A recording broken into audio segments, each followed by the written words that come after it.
চা পছন্দ করে না এমন মানুষ খুব কমই আছে, তাই না? আর আমার কাছেই চা মানে রিফ্রেশমেন্ট।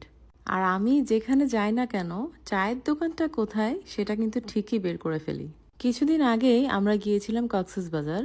সন্ধ্যাবেলায় আমরা চায়ের দোকান খুঁজতে খুঁজতে চলে আসলাম এই চায়ের দোকানে। তো এখানে অনেক রকম সরঞ্জাম আপনারা দেখতে পাচ্ছেন চায়ের।